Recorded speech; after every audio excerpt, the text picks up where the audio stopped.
white zone is for immediate... Wait a minute. Have you heard? This is a show to keep you on the edge of your seat. Citizens of America, Welcome to the RadioCast. All right, welcome to RadioCast. This week we are talking about Mr. Ed. Sitcom from 1960 to 1965, spent its first year in syndication before CBS picked it up. Aired over 100 episodes. We have 2 regular episodes that made it into the into the public domain. We have an unaired pilot that, because they didn't put any copyright information on it, became public domain. And we have a propaganda piece that they recorded for the U.S. government for buying war bonds, or just bonds in general. All right, so you guys have seen all the episodes, or at least excerpts of it.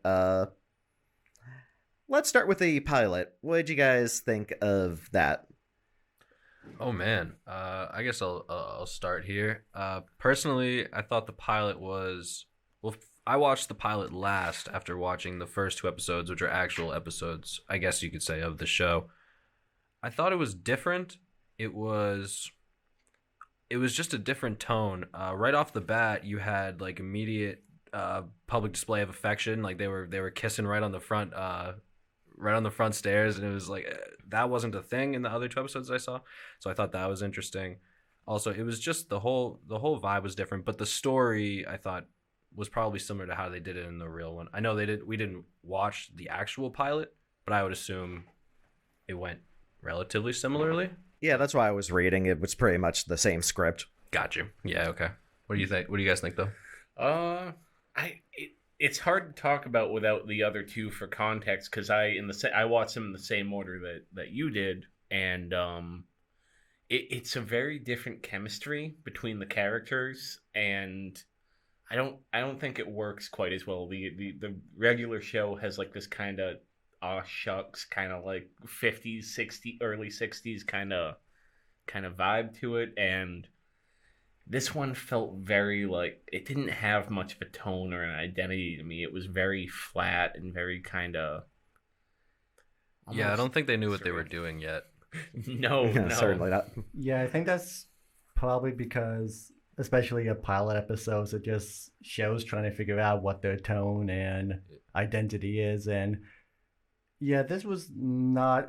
Like, I actually watched the unaired pilot before watching the other episode, so I saw the quality of the pilot first and got to compare that to when I watched the actual show. And this I can see why they really kind of cleaned house after this, because I think the only actor who came back was the voice of the horse, whose name was Alan Lane. I did catch that. Yeah, he was the only actor who came back. Everyone else was replaced. Even the horse was replaced. Yeah, different horse, seriously. And yeah, I don't know about you, but the version I watched had a terrible audio to it. The audio quality to this pilot was awful, and I think that's probably because this pilot was never officially aired on TV. It was only aired to like a studio executive to try and pitch it. Right. So that's probably why there's not a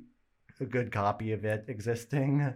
Yeah, that would make sense. Yeah, I'm highly assuming it was the version sent to the old Studebaker studios, because that was their sponsor for the first 2 years. The version online had a few ads for those cars, which went out of business before the show ended. That's right. Yeah, that was... Yeah, like, I don't know if it was in your version, but the version of the pilot I watched had a car commercial in it. Yeah. Mm-hmm. And one part that just really made me laugh, actually more so than the actual pilot, was in that commercial, which was for a car, there's a thing where the truck that they're advertising is driving through a field and just drives through this herd of cows, and the cows are running out of the way. And the only reason they don't hit the cows is because the cows run for it. And I was just thinking, I was like, wait, you're the people who are doing the horse show, and you're almost killing these cows. Unbelievable. I mean, that was 1958, that pilot, right? Mm-hmm. 2 years before the show. So I think animal cruelty was just like They're that like- was a joke back then. Yeah. That was like They're like, look, we're gonna get one take, and it's gonna cost however much it's gonna cost. However many cows we take out in the process doesn't really matter. We just need this shot. if anything, it lowers costs because you can feed the crew. Now you're on something. Unbelievable. Yeah, but as you're saying, there definitely was a different feeling in this pilot than there was in the rest of the show. The actor who played Wilbur, the main character, I didn't write down who he was, but he definitely wasn't as good as it's Alan Young, who would play No. Wilbur for the rest of the show. I will agree. He just kind of came up because one of the main jokes of the pilot is that everyone thinks he's insane because he's saying this horse can talk. And Yeah. he kind of just did come off as a guy who was insane. Yeah. And Alan Young in the rest of the show definitely plays it a lot better, which the creator of the show, Arthur Lubin, would say that one of the reasons they cast Alan Young was because, quote, he seemed like a guy who would just talk to a horse. It definitely would show in that That's great. versus in the pilot where this guy just wasn't as good. Yeah, I have to say, like Alan Moore, that is kind of Alan Moore. the I'm vibe. imagining the show written by Alan Moore now. Alan Moore, sorry, Alan. Yeah, he's a part of this. No, Alan Young. He. What's funny about that is that he. I wasn't thinking that like the dude would talk to a horse, but I thought he just had like a better smile, and it was like a face for TV that just worked better, and it lightened the tone when you get into the next two episodes where he is just yeah, maybe he'd be a guy who would talk to a horse, but more so I thought was like a guy that you could kind of root for, where in this pilot you're looking. I mean, I thought the funniest thing is how they're in the living room talking about Wilbur, and they're like, a guy that could talk to a horse, he could kill you in your sleep. A guy like that, you don't know what he's gonna do, and they're so like thrown off by it, and you're with them too because he's crazy. Yeah, the neighbors are pretty justifiably freaked out when he starts running around saying that he's talking to that there's a talking horse in his backyard. So I was never clear on this. Is he the only one who can hear the horse in any of them, or does the horse actually talk to other people in the show proper? He's the only one that he talks to directly.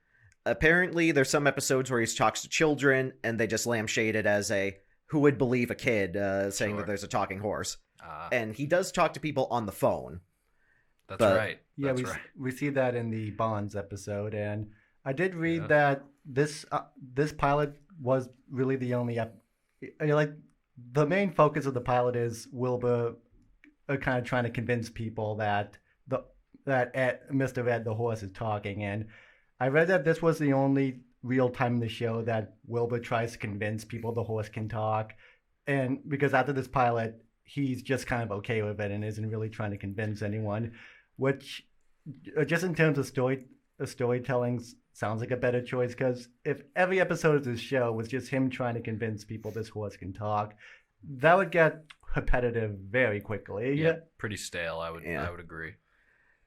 I seriously think if the show went with the version of the pilot, if that just got picked up for like 13 episodes, it would have been a one and done, probably canceled mid-season, not to be Yeah. remembered kind of show. Very true. I can agree with that. Yeah. I mean, definitely the guy has no charisma. The original actor has. Maybe he's a good actor in something else, but he's just a combination of the script. Because the script's like, it's very of its time. It's very 1960s. You Yeah. need like a guy like Alan Young. Yeah. Yeah, you need a guy like him with like the voice and like the mannerisms to like sell that kind of like sort of dumb, sort of hokey like 1950s, 60s like cheese. And this other guy is like, he's playing it too straight. He's playing it a little too serious, and it comes off as a little scary. Not to change the subject, but speaking of Alan Young, I don't know if you read, but he was the voice of. He did a lot of voice work for Disney. He was in several films, and he was the voice of Scrooge McDuck for 40 years. That's right. Have you seen DuckTales or like the Christmas Carol special? That's Alan Young as Scrooge McDuck. Mhm. Yeah, classic Disney voice. He also was he was in Ren and Stimpy as well. I'm not sure Oh. if you heard that. He Really? was he was Haggis He was what was it Haggis McMutton, which may not be very politically correct nowadays, but yeah, Haggis McMutton. All right. Well, speaking of Alan Young, let's talk now about the actual episode of the series that we all were able to see, Ed the Beneficiary. I really think it went way above the pilot in quality when you compare the two. Yeah, I agree. I thought that this episode was hilarious, and it was deeper than I expected. The dialogue was snappy, and there was a lot going on. My favorite moment was when Wilbur comes back into the barn and Ed is sitting there with his reading glasses on, reading about wills and getting learnt on the subject, and I was like, oh my god, this horse is finessing this family. Like it was so funny, man. The horse Mr. Ed was in real life, the horse's name, the horse actor's name was Bamboo Harvester. That's right. That was the name of the horse, which I kept trying to find out why they named the horse that, but I couldn't find any origin for that name. Yeah. Dang. He was a part of like a lot of people, like a lot of websites really hyped up the breeding of this horse. I guess he came from like a long line of show horses. He was I hope I'm pronouncing this right. He was a Palomino, and he was also a gelding, which meant that he was unfortunately Bamboo Harvester was a gelding, which meant he was castrated, which they usually would do to show horses or horse actors because it would, in theory, make them less randy and more easier to control. And from what I read, Bamboo was actually a very well-behaved horse on set. Okay. And except for moments where apparently he could be a bit of a diva, where he would just say, all right, I'm done, and would just walk off set, and they would not be able to get him to come back, and then shooting would just be done for the day, which was a question that I wanted to ask, because I couldn't really get a direct answer. Did this show have a live studio audience? It didn't look like it. It sort of seemed like it was more filmed and added in a laugh track afterward.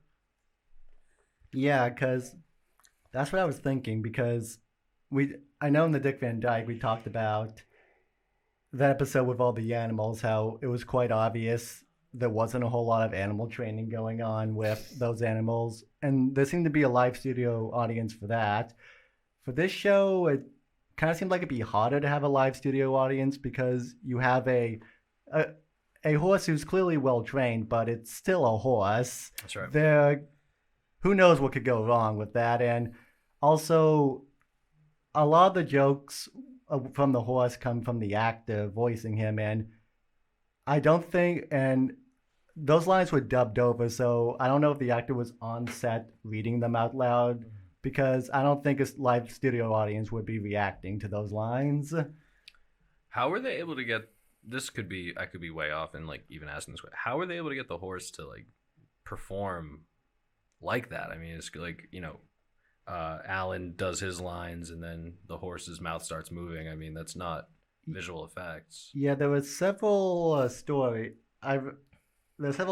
to how they got the horse's lips to move, which I kind of noticed that was kind of a bit of a goof on the show's part, is that when the horse speaks, his lips move, but his teeth do not move.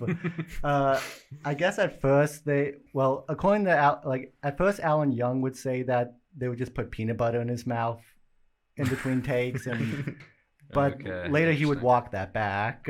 And the trainer of the horse of Bamboo, his name was Lester Hilton. I guess for the first 2 seasons, they would have a invisible string that they would tug on, like, which was attached to the horse's lip, and that got him his lip to move. But apparently after season 2, they were able to train the horse to move his lips on his own, but he would only do it when his trainer was touching his hoof.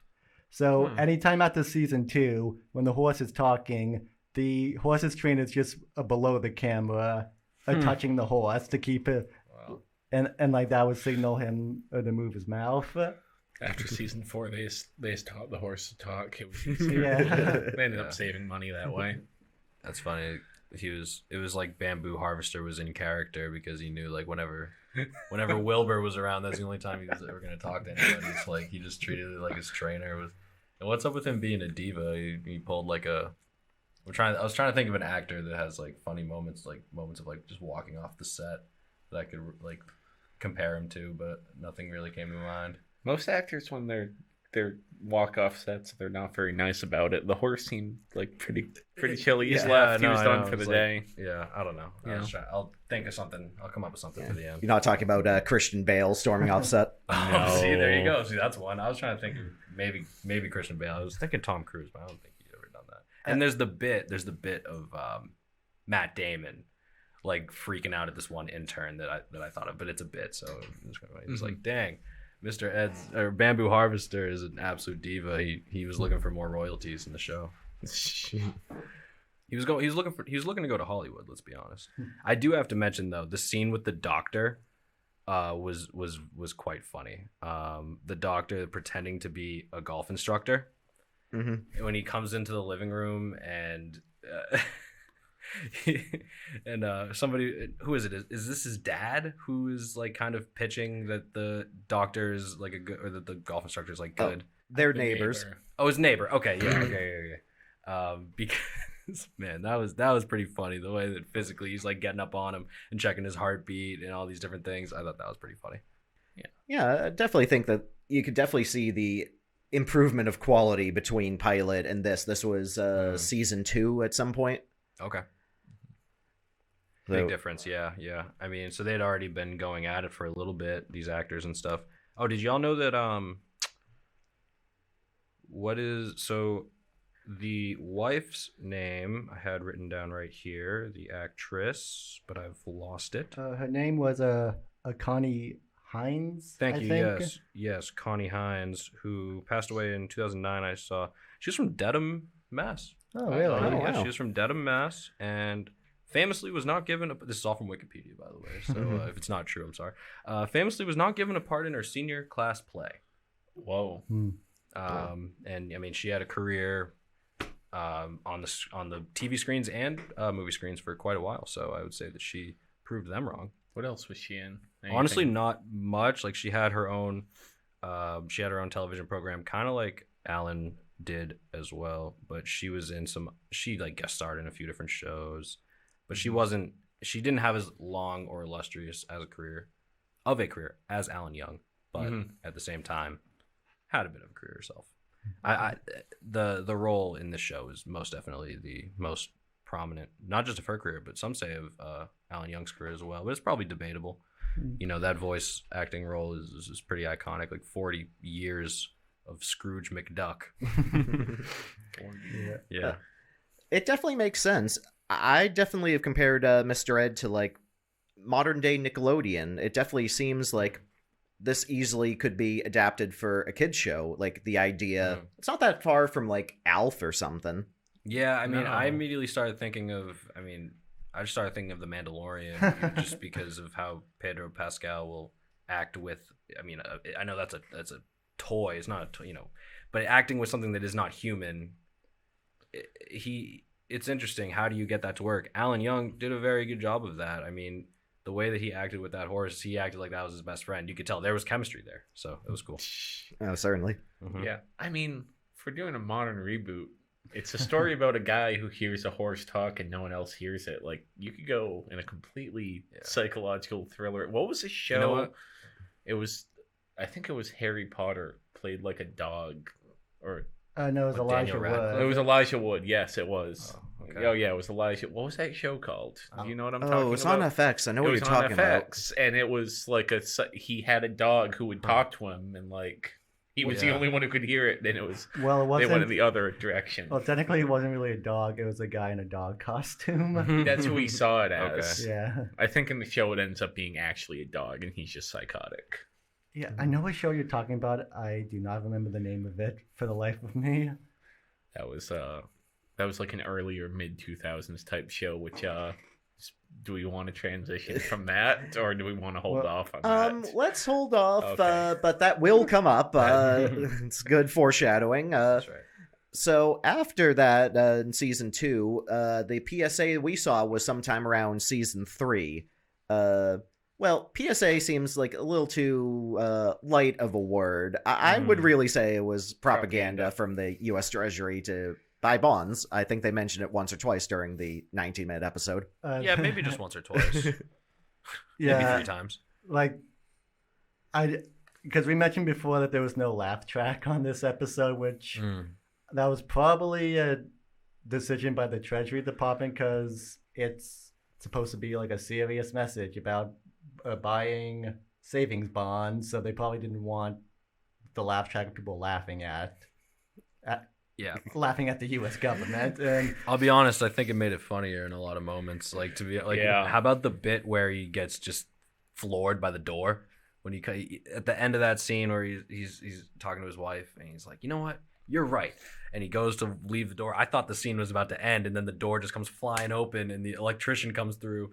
He flails and he hits the ground, and it's like there's no laugh track, and you're sitting there like. yeah, also, I thought there were a lot of funny moments like that. Yeah, also like the laugh track, like also kind of made things unintentionally funny. I think with just because Mr. Ed the horse just goes in this whole monologue about the importance of buying savings bonds, and then there's just this no laugh track throughout it. It's just like that made me laugh, just the other silence while this horse somehow knows all these facts about savings bonds. I'm like, how do you know all this? And then there's just this awkward silence after he's done talking, and that just made me laugh. Yeah, where it probably would have been the laugh track. That was so funny. Well, as you saw from the season 2 episode, he does read the newspaper. That's right. Yeah. He beats him to it every morning. Yeah. He's an educated horse. Yeah. So that came out in 62 or 61? Yeah, somewhere around 62, 63 for these two. Actually, I read, because I saw on IMDb when this came out. Let me get up the exact timeline, but I think this episode actually premiered a month after the Kennedy assassination. Really? The Savings Bond episode. So. Oh, wow. Huh. Yeah, some timeliness on that. You say a month before or after? A month after the Kennedy assassination, I think. Wow, that's a weird time capsule. Yeah. Well, what'd you think about that? Dear God. Which kind of seems like an interesting decision by the U.S. government. They're like, the president was just killed. Let's have a talking horse talk to us about savings bonds. Mr. Ed. I mean, we were about to head into a pretty major war. Yeah. Right. Also, I was wondering throughout the episode, who at the Treasury Department decided, I know who needs to talk to the American public about savings bond. The talking horse. Our most trusted voice in the country. There's nobody else we could go to in this time of crisis. We had to go to Mr. Ed. Because this was like a serious collaboration, because before the Mr. Ed title is even up, there's like the Treasury Department seal, there's like official sounding government music playing. I'm like, this was a serious collaboration. It wasn't just like a one-off. They really collaborated with Mr. Ed on how to sell savings bonds. I did think, though, even though, it may have been propaganda, I still thought that the episode had its merit. I think that the integrity of the show was still there. I thought there were some funny moments, and the electrician character, Mr. Davis, was hilarious. I thought his Italian accent was really funny because he kind of would come in and out of it.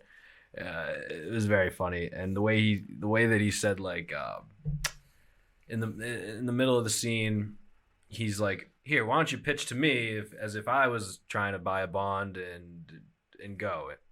And all right, and he's like, "No, I can't do that. I pay you by the hour. I can't do that." He's like, "All right, well, you know what? Forget it." And when he said that, it just immediately brought back memories in my head of how people from that, like how older people will talk like that. I don't know. I just thought it was funny. And then also, I don't mind if you make a movie out of it. I thought that was pretty funny too. And then you got to be a real live wire. Yeah, easy for you. You're an electrician. What's wrong with electricians? Why are they getting a bad rap here? It's like, and then it was that moment where he looks into the camera. He's like, yeah, and he stands up. But there was no laugh track, so I thought that was funny too. It was just, yeah. It was probably the 60s where probably electricians weren't as important back then as they are now, where everything is like online or related to the internet. So, but back then you just kind of had your TV, lights, and radio, so it probably wasn't as respected of a job as it is now. I mean, electric heat was, especially because this was like right post like New Deal stuff. There was a lot of dams and stuff being built. Because is this set in a specific state? It seems like rural, like kind of middle of the country, more Midwest. I think they keep it vague. It definitely is rural, but I think it could be anywhere. Obviously, it was filmed in Los Angeles. They used Desilu Studios because future episodes, believe it or not, Clint Eastwood was on the show. Saw that. The Los Angeles Dodgers were on the show. That makes more sense. So, could it be rural California? Sure. Are they going to specify? Probably not. Yeah, I just wondered if they ever did specify. Like, I feel like a lot of shows back then were less specific space-wise, just so you could be like, this could be your neighborhood. Exactly. Yeah. It's trying to give you a slice of life, not necessarily say, oh, this is X, Y, or Z place. Yeah. Makes sense. All right. So in my research, I actually did find one more episode on this public domain DVD here. Really? There was one in the final season that we'll be able to use for the episode itself. Essentially, Mr. Ed calls in a radio contest, wins radio contest, and wins a color television, and wants the color television for his barn. So... Wait, was the show ever in color? Nope. Huh. How do they convey a color television? Oh, they never show the television. Oh.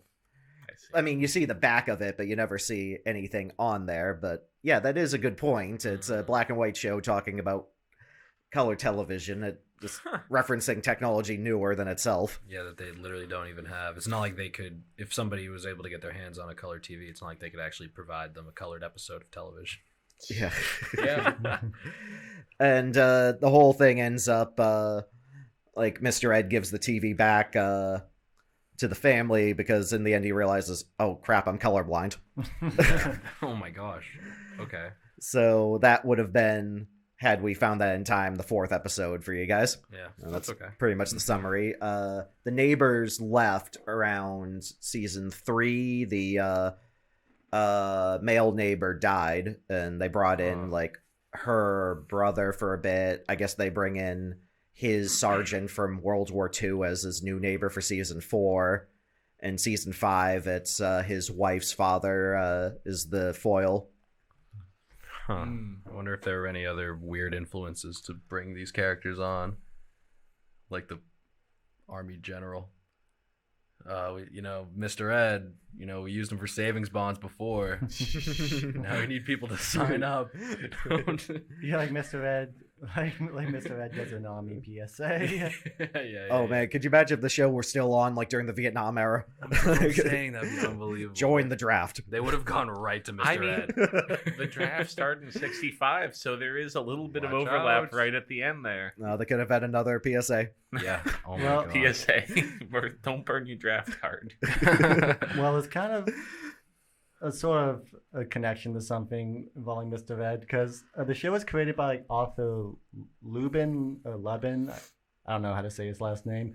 Mm-hmm. He had directed several Abbott and Costello films, a 1943 adaptation of Phantom of the Opera for Universal Pictures, Oh. and he made the comedy series Francis the Talking Mule. Another series about a talking animal, and Sounds about right. Seems disconnected. I don't know. and Francis the Talking Mule, most of the film centered around a talking mule who's in the army. Oh. So there is so he kind of did do that, but it was with a mule instead of a horse. What was the mule doing in the army? I don't know, he was like a pack mule for them. I know one of the movies was like Francis joins the Navy or something like that. So Mr. Ed goes to Quezon. Yeah, watch out. yeah, so I guess Francis was the prototype for Mr. Ed. Wow. Wow. I mean, that's just cannibalizing your own work. I mean, where's the artistic integrity in the show Yeah. about a talking horse? He couldn't move on to something new, or like he had to just keep it going. He said, "Look, I have a little bit more in the tank with these talking animals. Just let me keep it going." Yeah, which I've seen the 1940 Phantom of the Opera movie. It's actually decent for like a because that's a Universal one, I believe. Yeah. That's one of the better ones from that run of horror movies they have, and then he makes Mr. Ed. That's Yeah, kind of well, you wild. know what they say. I mean, there is more money in talking horses and mules than there is in cinema. So Yeah, no, I mean, cinema is dead. Talking horses, hopefully alive somewhere. yeah, most definitely. Yeah. When is the remake coming? Who do Oh, we think? I was gonna say. I have to say. Well- I think Pedro Pascal would be the guy because he's got this experience in talking to Baby Yoda. Like, why wouldn't he? Well, I'm glad you asked. Talking to a horse. They did bring the franchise back in 2002. They had a unsold pilot, 2004. Mm-hmm. Yikes. So it was bad. It's Ugh. on YouTube. Uh-huh. Okay. We won't be able to Let's see show that it because I'm sure that's still under copyright. But But we can critique it. 2004 Mr. Ed is fascinating. It's the same family. They go back to the Pope last name instead of Post for the regular show. Okay. They now have 2 kids. The horse is a real horse, but looks like it has a CGI mouth. It does. Um, And it's voiced by the guy from the Jeffersons, the dad, if you ever seen that show. I don't believe I have. I think I'm sleeping. And also, I looked up the wife is played by Cheryl Fenn, who you may know as Audrey from Twin Peaks. For people listening, it was insane Huh. seeing her just pop up because she comes into the shot like from behind, and it's like, wait a second, is it? But it's so low quality I could barely tell. That's funny. They do not have for some reason the 2004 Mr. Ed reboot doesn't have a high quality YouTube bootleg. You would think. That, It's on, yeah. yeah, kind of like the original pilot of the show itself. The existing version is not a great quality. it's like 140. Yeah. I did want to mention about going back to that pilot, and it does kind of connect to, maybe to the new show, but more so to the one that we watched. The chemistry between Wilbur and his wife. Did I hear it right? Carlotta, was that her name? In the pilot, I could be wrong. I thought I heard him saying her name was Carlotta. in the pilot, her name is Mhm. Carlotta. In the I got that. in the regular show, they changed her name to Carol. Carol. Yes. Okay. So I thought that I'll use that as the differentiator. I thought that Wilbur and Carlotta had a chemistry where it was like, I mean, that conflict was immediate. But I mean, yeah, there was their PDA and they're, you know, they're loving and kissing and things. But then, you know, the creepy guy comes in and says, "Oh yeah, okay, you guys are fighting now. That makes sense." You know, she did not want that horse, and he wanted that horse, and it was like immediate. Like you could feel that conflict. Like you could tell how badly she didn't want it. Where I feel like with I'm losing her name again. Connie Hines. I felt like maybe she was directed differently, but I thought the chemistry between her and Alan Young was more of like he was in charge. While even though she had like, you know, there was the moment of her not really listening to him, the sponge cake thing, right? And he kind of just was like, "Oh, you know, I lost to a sponge cake earlier." But there was more of this element of like Alan Young's Wilbur was in charge of the family. Kind of like how he said to Mr. Ed, he's like, you know, "I told her, you know, this is how it's going to be and this is how it was." And Well, then they cut him sleeping on the couch. Yeah. yeah. Okay. But see, that's done off screen. Oh wait, no, It's I Well, I mean, like Connie Hines. know it's not the didn't necessarily- couch. It's the punchline that is like, Oh, he's another outside Mr. punchline. Ed's. Punchline is like he says, "I told her how it was, and that's how it is." Yeah. And he immediately just walks 5 feet over to the side where he has a bed set up in the horse stall. Where like he lost that argument. Like he definitely Okay. did not come out of that Misread argument the by me. winner. Okay, good point. Yeah, okay, so then he definitely didn't win that one. But I just felt that Connie Hines wasn't giving the same amount of fire back that Carlotta's actress did, and I think that was on purpose. I'm not saying that was better or worse. I think it was because my interpretation is that the actual show, not the unaired pilot, but they were going for a more family-friendly thing. Alan Young, I said, is more of a smiling face for television. He plays well. Like, I felt like that was probably, like I said, a better casting, and he just plays the part more convincingly. I mean, and not even just more convincingly. Last thing, I think that the guy in the pilot played it pretty convincingly. A guy who has a horse talking to him. I think he did pretty good. But Alan Young brings that element of like, yeah, we're doing that, but we're also trying to entertain. And we're trying to make people laugh. Like that, we want the absurdity to be present in the air as this goes on. And I think that is what they needed the pilot to happen. I wonder how Alan Young's first episode went, of the show. Probably not as good as season 2, season 3. Definitely still a very talented actor, but I think it has to do with direction too. Yeah. Like it's just, I think they watched it and then they realized like we got to kind of direct this guy to like. He's aware it's kind of goofy. Like Alan Young's version of the character knows like I'm a little bit crazy for doing this. He doesn't think he knows he's right or he thinks he's right, but like he's not. In the original, it's like maybe it's just the context of it being a pilot where it's the first episode, but like it just doesn't work as like with the style of sitcom they're trying to be. No, yeah, like as something that light just doesn't mix with like a psychotic episode. Yeah, and you mentioned how like this may be in a part of the reason why you said Connie Hines didn't really have the fire that Carlotta's actor had. Is according to this is just according to IMDb, but apparently Connie Hines only saw the show as just a paycheck. She wasn't too invested in it. Yeah, because she acknowledged that she was playing kind of a second fiddle to a horse. For sure. Like that the show is more about Wilbur and the horse, so she was just kind of there to be she's like third fiddle. Yeah, so she's third fiddle to her goofy husband and a horse. So she just kind of was probably not giving 110%, not giving 110% for the role. Yeah, no, I agree with that. It was you could get that. Her smiles didn't seem too genuine at times. It was a little, sure, honey. Okay. You know what? I respect it. I do too. I respect just denim going mass. Denim mass and denim mass. Go in, do your job, get your paycheck, get out. That's right. Yeah, Carlotta, she thought that she was going to be the star. You know what I mean? She thought she was playing the horse. Like, she was auditioning for the horse role. Yeah, hot take. I kind of did find the actress played Carlotta to be a bit one note because she just kind of plays the a frustrated wife motif, like stereotype kind of throughout the episode. She's just kind of like frustrated her husband, worried about how the neighbors are going to perceive them. For sure. And yeah, there is a line that kind of just made me. Yeah, there's a line that definitely from that pilot that has not aged well. Very, it's like when Carlotta's being concerned, and Wilbur says to a guy like, "Oh, you know how illogical wives can be." Women, Yeah, that's something like that, right? Or was that the other one?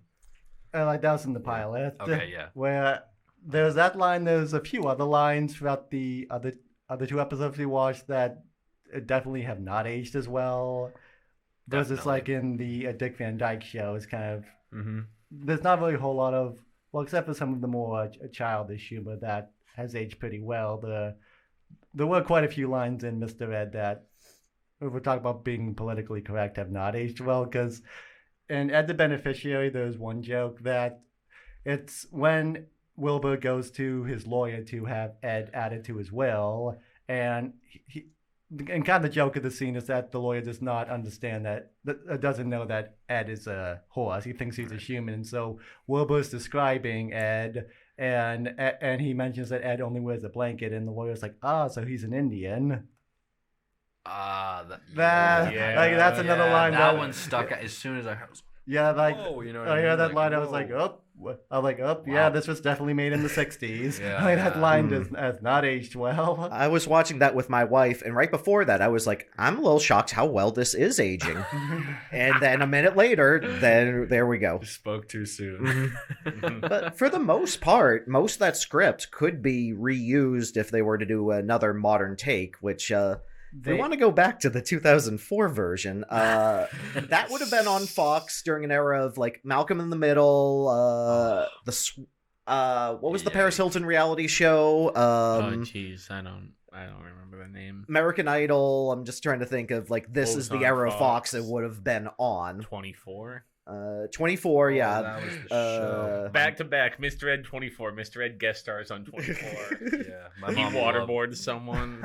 My folks loved 24. It was like their favorite show. Yeah, I think Mr. Ed is definitely an example of a show that it definitely makes sense for the time it came out, but I don't know if you could really do the same thing nowadays and have it be as successful. Yeah, like unless they did something very different. Yeah, how do you do it? They did a very different take. How do you reboot Mr. Ed and make it like modern and fun, but like a new breath of fresh air? How do you Psychological thriller. Yeah, you either go real dark or you make it like a kid's show or cartoon. Yeah, because there's no middle. I think you got to cast a great actor as your Wilbur, and then I think people will just watch it right there. You got to if you bring in the right person. But Clint Eastwood was already on the show. Jeez. Just make him the horse. Yeah. What if instead of it being like that family friendly vibe, like it's Clint Eastwood and he's just a jerk. And like Samuel Jackson's the horse. He's the voice of the horse. He's the voice. Oh man, yeah. This would. Yeah, like tell me that wouldn't be hilarious. Yeah, and it's not like we can have swears and things like that. That would be funny. Yeah. We start making an Adult Swim show. I think cartoon could be too. It could work as well, and just make it absolutely crazy. Just go like over the edge. I think the one wrong way you could go is making like a early 2000s like Fox sitcom. That's like the one wrong path to take with this kind of adaptation. I think that's which is what they tried to do, and it did not work out. Oh, they went all in on that idea. They brought in the director of Zoolander to direct that pilot. Was Zoolander before or after that? When did Zoolander come out? I want to say 98, 99-ish. It was definitely pre 9/11. Okay, yeah. Interesting. Oh, yeah, it was. So yeah, they thought they had a hit on their hands. They thought that they had something. They really thought Mr. Ed is going to be the next big show on TV. Well, they're probably hoping. I'm reading the Zoolander was directed by Ben Stiller. What? No. Maybe it was a producer or writer on it. I would think probably a producer. Yeah, but no, it does say directing and starring. Really? Ben Stiller, yeah. So there you go. I was interested. So he's Eager X now. He did that show on Apple TV. Oh yeah, Severance. That's a really good show. Yeah, my friend was on it. She told me to watch it. I haven't yet. I don't have Apple TV. Yeah, so I was just thinking, like, they tried to reboot Mr. Ed in 2004. The show, first season premiered in 1960. So that's 44 years after it came out. The kid, like, they were hoping to get the generation of kids who grew up watching that show. I feel like they maybe missed out because those people would be like in the late 50s, early 60s, depending on the age. So they're probably hoping to get the audience of the kids who grew up watching the show would watch this with their kids. But I feel like maybe they waited.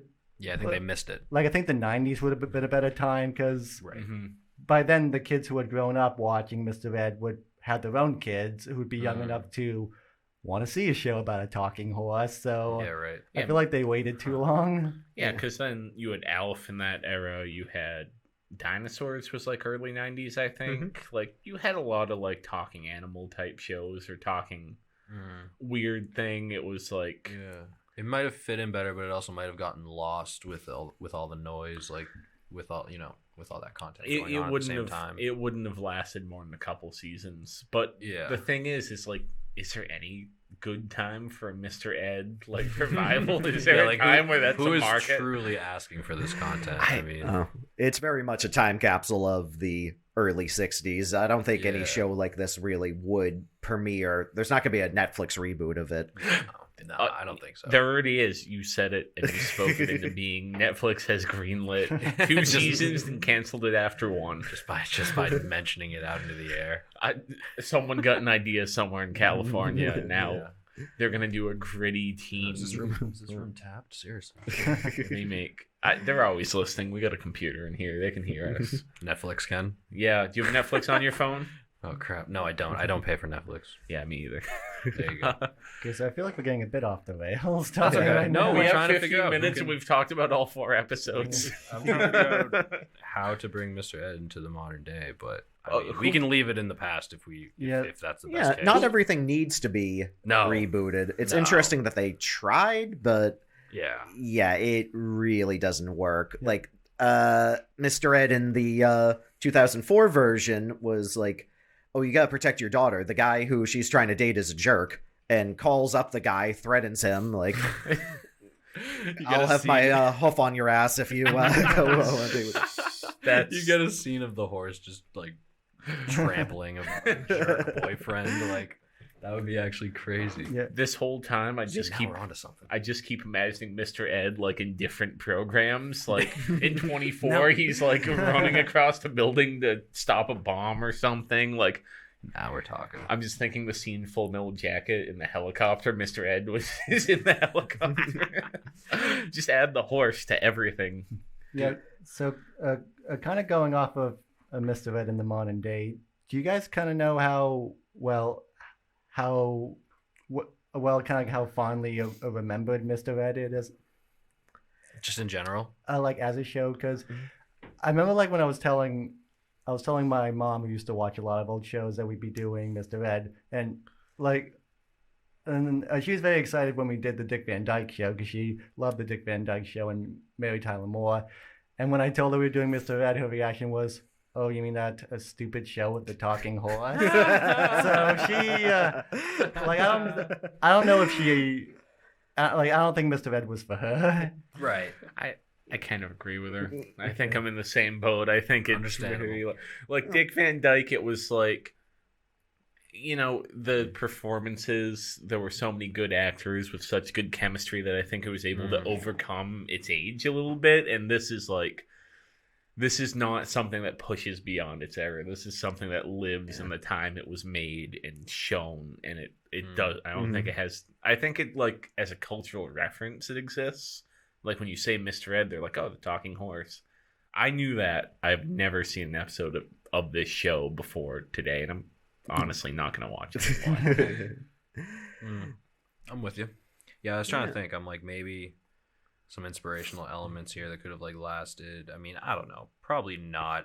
Like I said, maybe the fact that this man was acting with a horse pretty well. I mean, I thought that he was giving a good performance throughout the 2 episodes that I saw. Mm-hmm. I thought he was not only believable but like funny and like a leading man for the program that he was a part of. But yeah, I agree. Like not the most groundbreaking program. Yeah, he's the best part of it. Oh, Him definitely. and the horse are those work, but like there's nothing else in the show. Like none of the side characters. Like I like the electrician character too, but like Yeah, he was funny. none of like the recurring side characters were really like especially interesting. Yeah, I thought okay. Compared to like Dick Van Dyke Show, I thought those 2 writers were pretty funny. Like his 2 co-workers. I actually kind of liked the side characters. I mean, I didn't see the Dick Van Dyke show, so I couldn't speak on the comparison. But yeah, I just overall like I thought that Mr. Davis, the electrician, was funny, and then the other guy, the lawyer in the beneficiary episode was quite funny as well. Yeah, it definitely seems like guest stars were hit or miss on this show. The rest of the main cast outside of the main 2 were kind of forgettable in their scenes. Like the ones where it wasn't either them on screen, I just kind of was like, when's the horse coming back? True. Where's the horse? Riots in the streets. Sure. Oh yeah, we should probably mention the fate of the horse. Yeah, that's Glue factory. actually the Bamboo has a bit of a mysterious passing, because the official story is that he was euthanized after suffering a lot of health problems, but Alan Young, who said he would visit Bamboo a lot, claimed that one year Bamboo was accidentally given accidentally giving a tranquilizer that was too high, and that's what killed him. And no one can really seem to agree on what year Bamboo died. Like 1968, 1973, and 1974 are all years that people say Bamboo may have passed away. So it's a bit weird that a horse has such a mysterious death. Nobody can agree on when it actually passed away. I mean, what, did nobody actually see the thing pass away and like check And there's actually kind time of passing? Like, and you didn't know what year it was? and I I was mean, you reading, don't have to fill out a document like when a person dies, I guess. I was reading that there was actually Alan Young doesn't know. there's actually a bit of a conspiracy theory that Bamboo actually did die from being euthanized, but then the horse because Alan Young would claim he visited Bamboo after the supposed year that supposedly happened. Yeah. Some people claim that it was actually Bamboo's stunt double who Alan was visiting, a horse whose name was What was the name of that one? Pumpkin. Yeah, Pumpkin. Now So- that is a spicy conspiracy, actually. I'm interested. So for whatever reason, they pretended that Bamboo was still alive. I think to keep, maybe for the kids.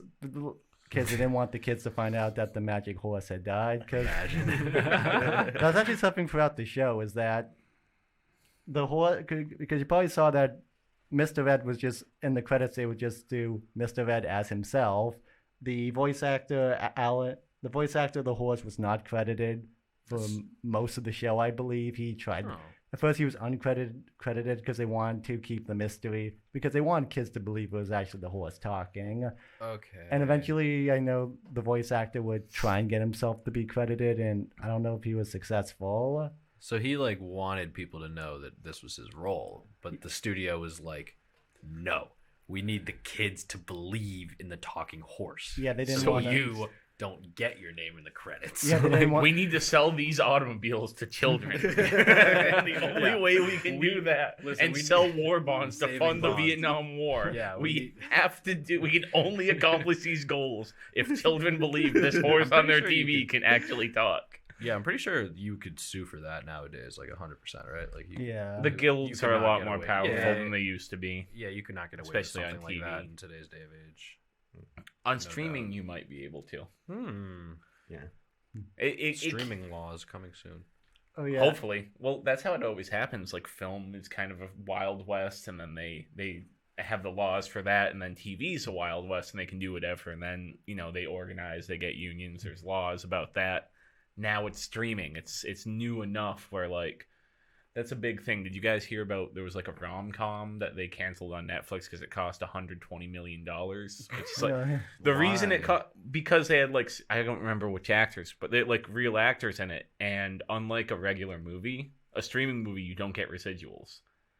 So, like, most movies, they make it, they put it on TV, you get money from them giving it to the cable company, from them Right. showing it in theaters.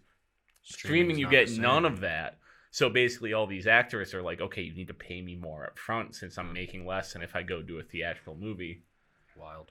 Yeah, I did read that Alan Young had residuals for Mr. Ed, so he Nice. said he got pretty rich off of that. Attaboy. Alan, good job, man. I don't know if Hey, Scrooge RIP. McDuck rich, but Yeah. at least Yeah, rich. not Disney money. He Like- had that. He had to have done really well just throughout his life. I mean, the Yeah. Disney money did not to say he had to have done really well. I mean, but had a lot of work throughout his entire life. I mean, had that role for 40 years and also did a lot of video game voice actor work for those characters, for Yeah. Scrooge and for Haggis. So shout out to him for that. Yeah, it probably wasn't enough money to fill a swimming pool that he could jump into, but Well, you'd hurt yourself. I feel like you'd like at least tweak your neck or something if you try to jump into a pool of gold coins. yeah, Well, that's all right because I mean, Mr. Ed was the star of the show anyway. So, Yeah. I mean, That's what happened to Mr. Ed. He Yeah. tried to jump into a pool of gold coins and broke all 4 of his legs. yeah, that's I something missed that that episode. yeah, something I That's just what find, happened in real life. yeah, something that I just find funny is that in the pilot, kind of going back to the pilot, it was called Wilbur and Mr. Ed. But then for the show, it's just Mr. Ed. Like, they cut out Wilbur's name entirely, probably because they Yeah. know that, like, people are just there for the talking horse. Like, just call it, just name it after the talking Literally. horse. Yeah, they simplified it. You know what I mean? After that pilot, they're like, you know what, man? Let's just keep what's good, ditch what's not as good, and do that. And hey, I mean, ended up being a solid show. It got canceled though. I read it was canceled after like. Yeah, I think a lot of the rural programming around that era ended up getting canceled. Okay. I wonder why. Probably, I mean, hippie stuff. Like, I think people were less interested in, like, comedy type stuff. Just started to age, kind of like. Well, 64, 65 is when the Vietnam War started to be reported on, like, really extensively, and it started to kind of take over the whole culture. So maybe people were just not interested in a talking horse anymore. Yeah. Sounds about right, man. Not everyone can have their day in the sun for that long. Yeah, because the show went for 6 seasons. For a show that's about a talking horse, that probably went a lot longer than it should have. Because how many episodes can you base around a talking horse Kinda without like- it without it becoming old? That is fast? kind of like this podcast. He was also in the Smurfs. I'm just looking up his career. Yeah, he had a long career. He was in Scooby-Doo, I guess. Yeah, and few other things. Spider-Man television or animated series as well. So he had he had some range. Yeah, a lot of TV stuff. A lot of. I just love the fact that last thing I'll say. I just love the fact that he was on TV in the '60s, but was he did a lot of voice work for video games. I thought that was pretty cool. Yeah, because he only died in 2016, Yeah, not too long ago. and then R.I.P. yeah. And R.I.P. to Bamboo Gatherer, Bamboo Harvester. Bamboo Harvester, as well as Connie. Yeah, I think all the main cast have passed this time, so he could never do a Fuller House of Mr. Ed. No. It's the same horse. He's talking to the younger horse. And on that note, You can fake that. You can just. People can't tell horses apart. yeah, you could CGI bring the horse back. Just go full Star Wars with it. Yeah, just digitally impose. All right, I think we've said all we can say about a very strange show of a very strange era of TV, Mr. Ed. I'm glad I watched it. Yeah. All right, well, I think that does it for us on RadioCast. Make sure to watch Old Time TV Show to see these episodes, and see you next week. Make sure to rate the podcast 5 stars and like it and all those things.